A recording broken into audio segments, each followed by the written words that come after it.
Balas dendam Nyi Blorong, satu keluarga dibantai. Arman adalah seorang pria berusia 40-an yang tinggal di sebuah kota besar. Sebelumnya, hidupnya biasa-biasa saja, bahkan cenderung sulit. Ia menjalankan usaha kecil-kecilan di bidang perdagangan, namun keberuntungan seolah selalu menjauh darinya. Dengan pendapatan yang pas-pasan, Arman seringkali merasa terjebak dalam rutinitas hidup yang membosankan dan tanpa harapan. Namun, dalam beberapa bulan terakhir, sesuatu yang luar biasa terjadi pada hidupnya. Dalam waktu yang sangat singkat, kehidupan Arman berubah total. Usahanya yang semula nyaris bangkrut tiba-tiba melejit menjadi salah satu perusahaan paling sukses di kotanya.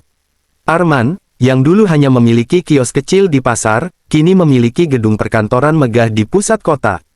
Berbagai proyek besar datang silih berganti, dan setiap investasi yang ia lakukan seolah berbuah manis dengan hasil yang melimpah. Rumah Arman pun berubah drastis. Dari sebuah rumah sederhana di pinggiran kota, ia kini tinggal di sebuah mansion megah dengan taman luas, kolam renang, dan pemandangan yang memukau.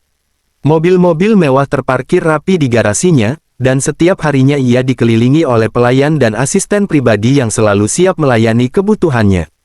Tidak hanya itu, kehidupan sosial Arman juga mengalami perubahan drastis. Dulu, ia hanyalah seorang pria biasa yang tak pernah diundang ke acara-acara penting. Kini, ia menjadi tamu kehormatan di setiap pesta, pertemuan bisnis, dan acara sosial yang dihadiri oleh kalangan elit. Semua orang membicarakan kesuksesan Arman, dan banyak yang merasa iri melihat betapa cepatnya ia naik ke puncak kejayaan. Namun, kesuksesan ini datang begitu tiba-tiba dan misterius. Orang-orang di sekitar Arman mulai bertanya-tanya, bagaimana mungkin seseorang yang dulunya hampir bangkrut bisa mendadak menjadi salah satu orang terkaya di kota. Apa rahasia di balik kesuksesan Arman? Desas-desus mulai beredar, dari spekulasi bahwa Arman memiliki keberuntungan yang luar biasa hingga gosip bahwa ia mendapatkan bantuan dari kekuatan yang tak terlihat. Sebelum kesuksesannya yang gemilang, Arman hanyalah seorang pria biasa yang hidupnya penuh dengan kesulitan dan kegagalan. Ia dilahirkan dalam keluarga miskin di sebuah desa kecil, dan sejak muda, Arman sudah terbiasa dengan kerja keras. Setelah lulus sekolah menengah, ia mencoba berbagai macam pekerjaan, mulai dari buruh pabrik hingga kuli bangunan, namun nasib baik seolah tak pernah berpihak padanya. Semua usahanya untuk meningkatkan taraf hidupnya selalu berujung pada kegagalan. Pada usia 30-an, Arman memutuskan untuk membuka usaha sendiri. Dengan tabungan yang sangat minim dan pinjaman dari teman-temannya, ia membuka sebuah kios kecil yang menjual kebutuhan sehari-hari di pasar. Namun, usaha tersebut tidak berjalan mulus.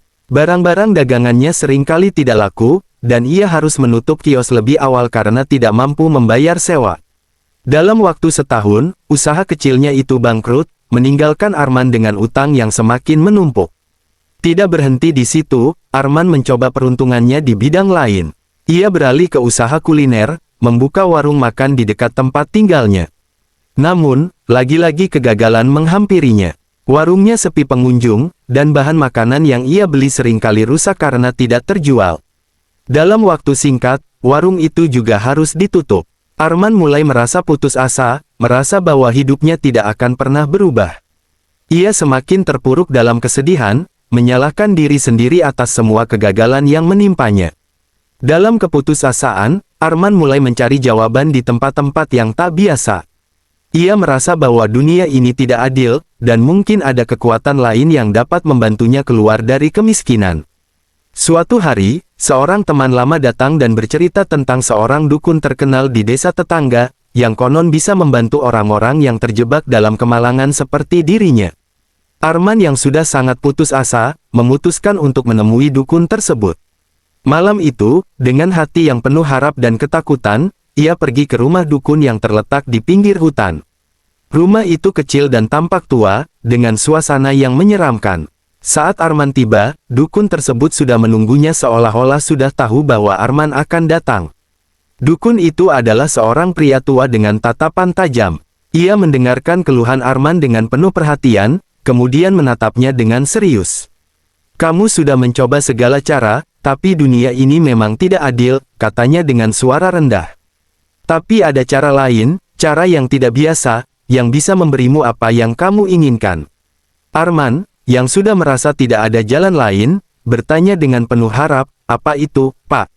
Apa yang harus saya lakukan?" Dukun itu lalu bercerita tentang sosok mistis bernama Nyi Blorong, seorang makhluk legenda yang memiliki kekuatan luar biasa untuk memberikan kekayaan dan kesuksesan kepada siapa saja yang berani membuat perjanjian dengannya.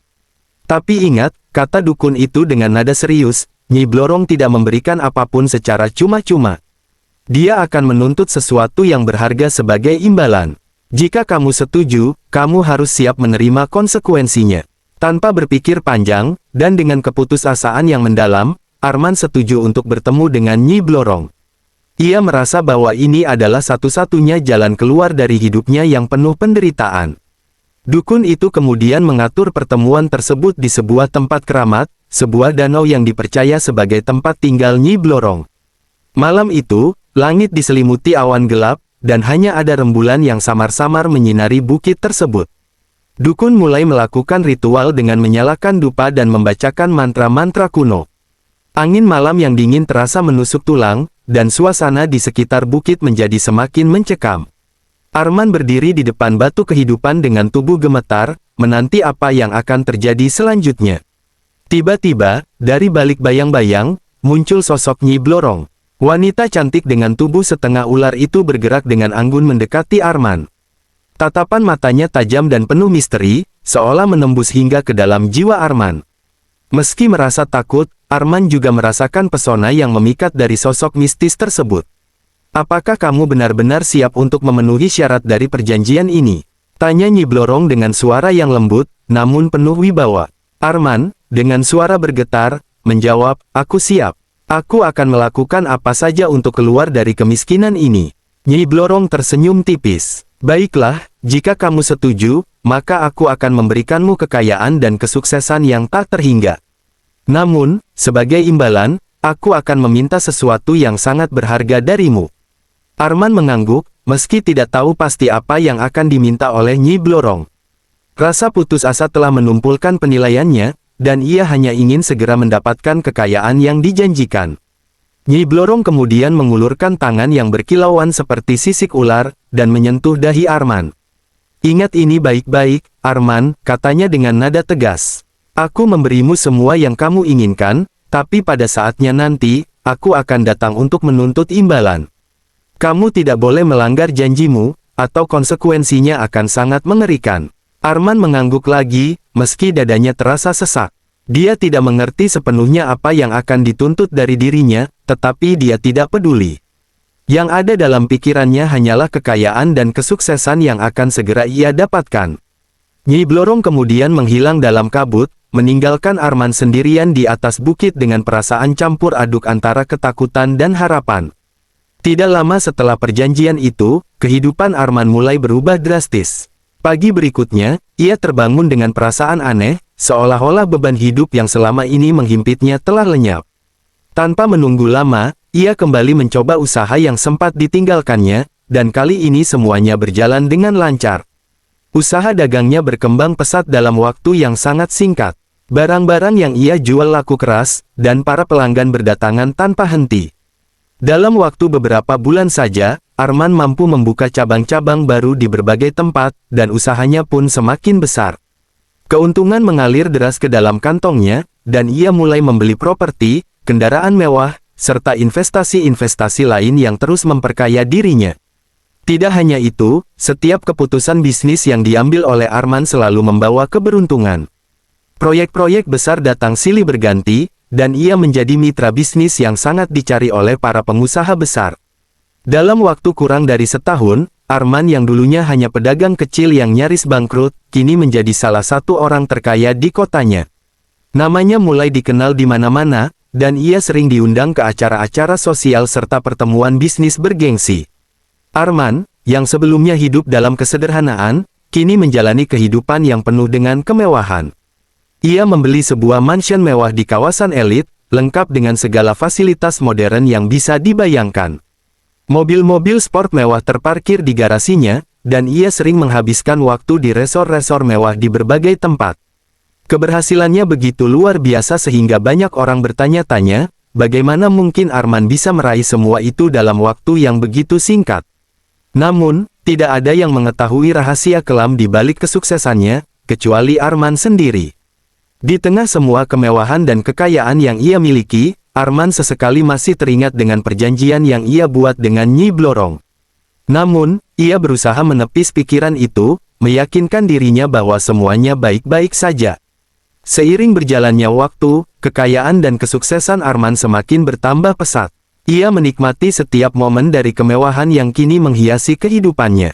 Mansion megahnya selalu dipenuhi oleh tamu-tamu bergengsi, mobil-mobil sport terbaru bergemerlapan di garasi, dan liburan ke destinasi eksotis menjadi bagian rutin dari hidupnya. Arman mulai merasa bahwa tidak ada yang bisa menghentikan laju keberhasilannya. Setiap keputusan bisnis yang diambilnya seakan-akan selalu membawa hasil yang menguntungkan, membuatnya semakin percaya diri. Dalam pertemuan bisnis dan acara sosial, Arman seringkali membanggakan diri tentang pencapaiannya, tanpa pernah menyebutkan bantuan atau keberuntungan yang mungkin telah membantunya. Teman-teman lama dan rekan bisnis mulai mengagumi dan terkadang iri melihat betapa cepatnya ia naik ke puncak kejayaan. Namun, di balik senyum lebar dan sikap percaya dirinya, Arman perlahan mulai melupakan perjanjian kelam yang telah ia buat dengan Nyi Blorong. Hari-hari Arman diisi dengan rutinitas yang sibuk dan penuh kegiatan. Ia jarang menyendiri atau merenung, selalu dikelilingi oleh staf dan pelayan yang siap memenuhi setiap kebutuhannya.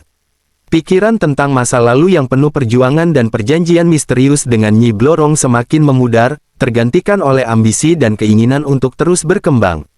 Arman merasa bahwa semua yang ia capai adalah hasil dari kerja keras, kecerdasan bisnis, dan jaringan relasi yang kuat.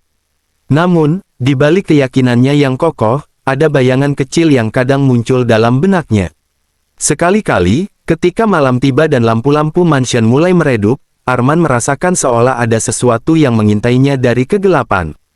Tetapi, ia cepat-cepat menepis perasaan itu, meyakinkan dirinya bahwa itu hanyalah imajinasinya yang lelah. Kekuasaan dan kekayaan yang sebelumnya mengalir deras mulai menunjukkan tanda-tanda perlambatannya. Pada awalnya, Arman menganggapnya sebagai fluktuasi pasar atau tantangan bisnis biasa. Namun, seiring waktu, masalah-masalah yang muncul semakin sering dan semakin serius. Pertama kali, salah satu proyek investasi besar Arman mengalami kerugian tak terduga. Meskipun sebelumnya semua proyeknya selalu sukses, kegagalan ini membuatnya merasa terkejut dan khawatir. Ia segera melakukan pertemuan darurat dengan tim manajemennya untuk mencari solusi, tetapi upaya mereka terasa sia-sia. Proyek itu akhirnya dibatalkan, menyebabkan kerugian finansial yang signifikan. Tidak berhenti di situ, perusahaan Arman mulai menghadapi masalah keuangan lainnya. Tagihan-tagihan menumpuk, dan beberapa aset berharga seperti properti mewah mulai disita oleh kreditur. Arman merasa frustasi dan bingung, mencoba mencari tahu apa yang salah. Ia meningkatkan jam kerjanya, berusaha sekuat tenaga untuk menyelamatkan perusahaannya dari kebangkrutan. Namun, setiap langkah yang ia ambil tampaknya malah memperburuk keadaan. Karyawan-karyawan mulai meninggalkan perusahaan, dan reputasinya sebagai pengusaha sukses mulai ternoda. Investor yang awalnya percaya padanya mulai menarik dukungan mereka, dan Arman merasa semakin terpuruk. Ia tidak menyadari bahwa semua ini adalah akibat langsung dari pengingkarannya terhadap perjanjian dengan Nyi Blorong. Nyi Blorong, yang merasa dikhianati oleh Arman, mulai menggunakan kekuatannya untuk membalas dendam. Pada saat yang sama, kehidupan pribadi Arman juga mulai mengalami gangguan. Hubungan dengan keluarga dan teman-temannya menjadi renggang, dan tekanan dari masalah bisnis membuatnya semakin tertekan secara emosional. Ia seringkali merasa lelah dan stres, namun tetap tidak menyadari akar penyebab dari segala kegagalan yang menghantuinya. Arman masih terjebak dalam ilusi bahwa semua masalah yang dihadapinya hanyalah ujian dalam bisnis biasa. Ia tidak mengingat betapa ia telah melupakan janji yang telah ia buat dengan Nyi Blorong. Sementara itu, kekuatan mistis Nyi Blorong terus bekerja di balik layar, meruntuhkan setiap aspek kehidupan Arman satu persatu.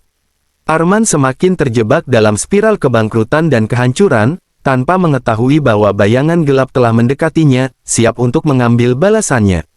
Suatu malam yang dingin dan sunyi, saat Arman terbaring di atas ranjang mewahnya, ia mulai merasakan ketidaknyamanan yang aneh.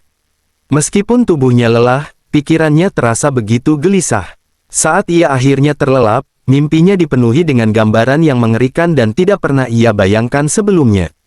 Dalam mimpinya, Arman menemukan dirinya berdiri di tengah hutan lebat yang sangat gelap. Suasana di sekitarnya mencekam, dengan suara angin berdesir yang terdengar seperti bisikan halus. Tiba-tiba, dari balik pepohonan yang menjulang tinggi, muncul sesosok wanita dengan tubuh ular di bagian bawahnya. Kulitnya bersisik hijau keemasan, dan wajahnya begitu cantik namun menyeramkan, dengan mata yang bersinar tajam dan penuh dendam. Wanita itu tidak lain adalah Nyi Blorong, sosok mistis yang pernah memberikan kekayaan kepada Arman dengan syarat perjanjian yang ia ingkari. Dalam mimpi itu, Nyi Blorong mendekat dengan gerakan yang anggun namun mengancam. Suara desisan ular mengiringi setiap langkahnya, membuat Arman merinding ketakutan. "Arman," suara Nyi Blorong terdengar lembut namun mengandung kekuatan yang menakutkan, "apakah kau ingat perjanjian kita?" Arman terdiam, keringat dingin mengucur di dahinya meskipun ia tahu bahwa ini hanya sebuah mimpi.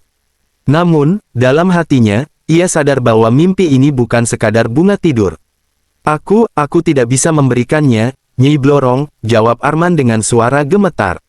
"Apa yang kau minta terlalu berharga. Aku tidak bisa menyerahkannya." Wajah Nyi Blorong berubah menjadi marah, matanya menyala merah. "Kau telah mengingkari janjimu, Arman. Kau telah mengambil kekayaan yang kuberikan tanpa membayar harganya. Kau pikir kau bisa lari dariku? Kau salah besar." Dengan nada yang mengancam, Nyi Blorong melanjutkan, "Jika kau tidak menyerahkan apa yang telah kau janjikan, aku akan mengambilnya sendiri. Kau akan merasakan akibat dari pengkhianatanmu." Arman terbangun dengan napas terengah-engah, tubuhnya basah oleh keringat. Ia tahu bahwa mimpi itu adalah peringatan dari Nyi Blorong, tetapi ia menolak untuk tunduk. Dengan keras kepala, ia meyakinkan dirinya bahwa ia bisa mengatasi ancaman ini tanpa harus menyerahkan apa yang telah dijanjikan. Namun, penolakan Arman hanya mempercepat datangnya bencana. Tak lama setelah mimpi itu, teror mulai menghantui keluarganya. Kejadian-kejadian aneh dan mengerikan mulai terjadi di rumahnya, terutama kepada orang-orang yang paling ia sayangi. Kejadian pertama menimpa putra sulung Arman, Dika. Suatu malam, saat sedang tidur di kamarnya, Dika mendengar suara desisan yang aneh di balik jendela. Saat ia membuka mata, bayangan ular besar muncul di hadapannya, bergerak perlahan menuju tempat tidurnya. Dika mencoba berteriak, namun suaranya tertahan di tenggorokan. Tubuhnya kaku dan tak bisa bergerak, seolah-olah kekuatan mistis menahannya di tempat. Ular itu mendekat, dan dalam sekejap, Dika merasakan gigitan yang sangat menyakitkan di lehernya. Ketika orang-orang menemukan Dika keesokan paginya, ia sudah tidak bernyawa dengan bekas gigitan ular yang misterius di lehernya. Setelah kematian putra sulungnya, Dika, dengan bekas gigitan ular misterius di lehernya, kabar mulai tersebar di lingkungan sekitar tentang tragedi yang menimpa keluarga Arman. Warga desa yang awalnya kagum dengan kesuksesan mendadak Arman, kini mulai melihat keanehan di balik kekayaan tersebut. Mereka membicarakan kematian Dika dengan bisik-bisik, mencoba mencari tahu apa yang sebenarnya terjadi. Namun, kengerian baru saja dimulai. Tak lama setelah pemakaman Dika, istri Arman, Lina, ditemukan meninggal di kamar tidurnya. Wajahnya yang pucat dan tubuhnya yang kurus kering menunjukkan penderitaan yang luar biasa sebelum kematiannya. Dokter tidak menemukan penyebab yang jelas atas kematian Lina, tetapi ada sesuatu yang lebih aneh. Di pergelangan tangannya terdapat bekas luka berbentuk sisik ular, seolah-olah dipegang oleh makhluk dengan tangan bersisik. Lingkungan mulai curiga bahwa kematian Lina tidak alami. Desas-desus tentang keterlibatan kekuatan gaib mulai menyebar, dan nama Nyi Blorong mulai disebut-sebut sebagai sosok yang mungkin terlibat. Arman mencoba menepis ketakutan itu, tetapi kematian berikutnya membuatnya semakin yakin bahwa ini bukan kebetulan.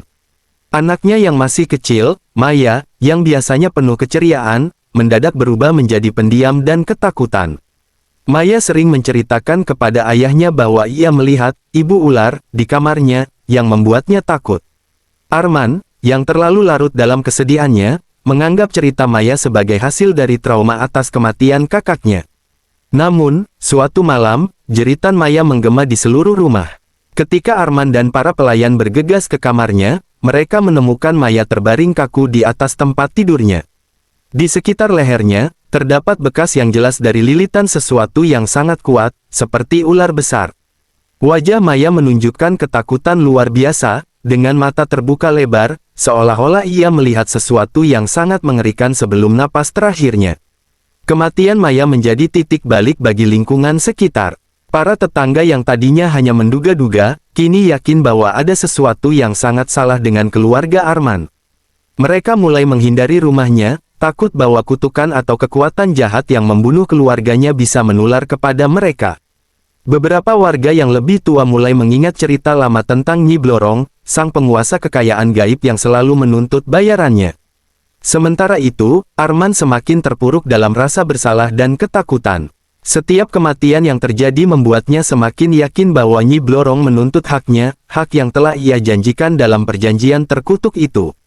Arman mulai dihantui oleh bayangan Nyi Blorong setiap malam, mendengar desisan ular di setiap sudut rumahnya, dan melihat pantulan wajah penuh dendam Nyi Blorong di cermin-cermin. Dalam keadaan putus asa, Arman mulai mencari cara untuk mengakhiri kutukan ini. Ia sadar bahwa satu-satunya cara untuk menghentikan teror ini adalah dengan menepati perjanjiannya dengan Nyi Blorong. Namun, apa yang harus ia serahkan telah menjadi terlalu berharga baginya. Penyesalan dan ketakutan menyelimuti setiap langkah Arman, tetapi ia tahu bahwa ia tidak bisa lari dari akibat yang ia bawa sendiri. Malam demi malam, ketakutan semakin membesar, dan Arman tidak lagi bisa tidur. Setelah kematian tragis yang menimpa keluarganya, Arman tidak lagi mampu menahan rasa takut yang terus menghantui dirinya. Ia akhirnya memutuskan untuk menghadapi Nyi Blorong di tempat di mana perjanjian terkutuk itu pertama kali dibuat. Malam itu, Arman mengenakan pakaian hitam yang dulu ia kenakan saat pertama kali bertemu dengan Nyi Blorong, seakan-akan ingin mengulangi momen yang telah mengubah hidupnya selamanya. Di tengah hutan, di lokasi yang dikenal sebagai tempat keramat ular, Arman kembali berdiri di depan batu besar yang menjadi saksi bisu perjanjian mereka. Angin malam yang dingin membawa desisan halus dari semak-semak sekitarnya. Bulan purnama yang samar-samar diselimuti awan membuat suasana semakin mencekam. Arman menunggu dengan perasaan bercampur aduk antara takut dan putus asa. Tiba-tiba, desisan ular semakin keras, dan dari balik bayangan pohon besar, sosok Nyi Blorong muncul. Ia masih sama seperti yang Arman ingat, cantik, tetapi dengan aura dingin yang mematikan. Matanya yang berkilat memancarkan kemarahan, seolah-olah ia telah lama menunggu momen ini. Arman, suara Nyi Blorong terdengar tajam, kau telah melanggar janjimu. Arman gemetar, tetapi ia tahu bahwa ini adalah satu-satunya kesempatan untuk menyelamatkan dirinya dari kehancuran total. Nyi Blorong, kumohon, aku mohon ampun, aku tidak bermaksud melanggar janji kita. Ambil apapun yang kau inginkan, tetapi tolong hentikan teror ini, kata Arman dengan suara bergetar. Nyi Blorong memandang Arman dengan dingin. Ambil apapun yang ku mau. Ia mengulangi kata-kata Arman dengan nada sinis. Apa yang bisa kau tawarkan padaku sekarang, setelah kau menghancurkan semua yang telah kuberikan kepadamu? Kekayaan, kesuksesan, keluargamu, semuanya telah kuberikan kepadamu, dan kau mengingkari janjimu. Arman jatuh berlutut di depan Nyi Blorong, air mata mulai mengalir di pipinya. Aku salah, aku sangat salah.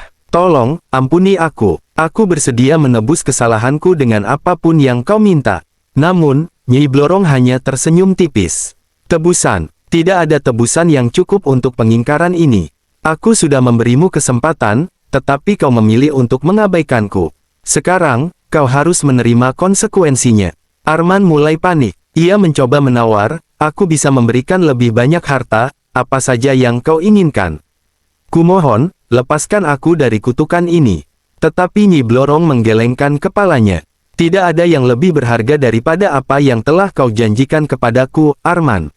Dan sekarang, aku akan mengambilnya. Dengan kata-kata itu, Nyi Blorong melambaikan tangannya, dan seketika itu juga, Arman merasakan sesuatu yang dingin menjalar di seluruh tubuhnya. Tubuhnya mulai kaku, dan rasa sakit yang luar biasa merambat dari dadanya. Ia merasakan kehidupannya seolah-olah ditarik keluar dengan paksa. Kesadarannya mulai memudar, tetapi ia masih bisa mendengar suara Nyi Blorong, aku tidak hanya mengambil kekayaanmu, Arman. Aku mengambil jiwa dan takdirmu, seperti yang telah kita sepakati. Arman berusaha berteriak, tetapi suaranya tercekat.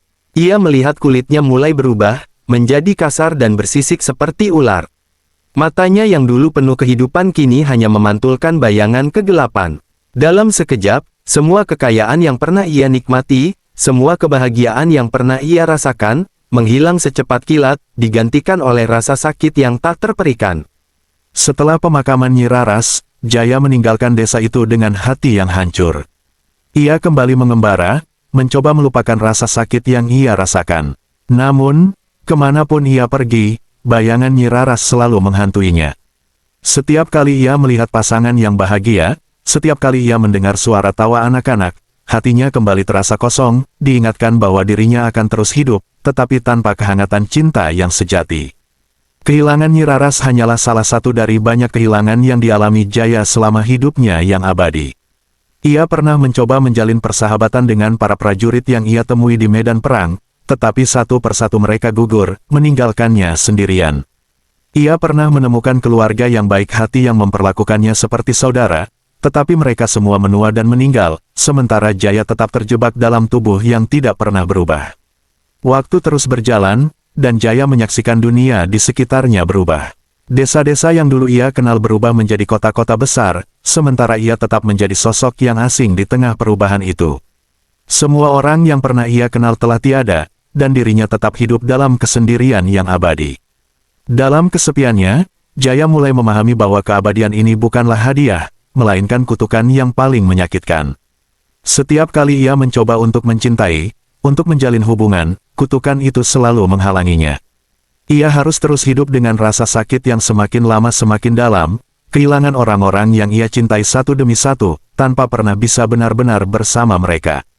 Jaya sadar bahwa kutukan ini telah merenggut segalanya darinya, kebahagiaan, cinta, bahkan harapan.